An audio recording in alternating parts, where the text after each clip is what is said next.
క్రైస్తులో దేవుడు ఈరోజు మనకు అనుగ్రహించిన మాటలు. ఈ లోకంలో చాలామంది తామే జ్ఞానవంతులము అని తమను తామే హెచ్చించుకుంటూ ఉంటారు. కానీ ఈ లోకంలో వారికి ఎన్ని ఉన్నా దేవుని యందు భయభక్తులు లేకుంటే అవన్నీ వ్యర్థమే అని తెలుసుకోవాలి. నీవు గొప్ప గొప్ప చదువులు చదువుకొని ఉన్న, పెద్ద పదవుల్లో నీవు ఉన్న, అన్ని విషయాలు ఆరితేరి ఉన్న దేవుని యందు భయభక్తులు లేని ఎడల అవన్నీ వ్యర్థమే. ఒకవేళ నీ భక్తి జీవితంలో నీవు పడిపోయి ఉంటే నీ ఆత్మీయ స్థితిని మెరుగుపరచుకో. భౌతిక విషయాల మీద, భౌతిక ఆనందాల మీద నీ మనస్సు నిలిపి సర్వశక్తిమంతుడైన దేవునికి దూరంగా వెళ్ళిపోకు.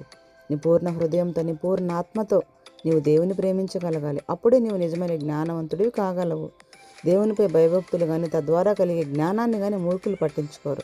కాబట్టి నీవు జ్ఞానము కలిగి, దేవుని యందు భయభక్తులు కలిగి, దేవునికి మహిమకరముగా జీవించు. నీవు జ్ఞానముగా నడుచుకుంటే దేవుడు నీకిచ్చిన జ్ఞానాన్ని బట్టి అనేకులు దేవుని మహిమపరుస్తారు. అట్టి కృప దేవుడు మనందరికీ అనుగ్రహించునుగాక. ఆమెన్.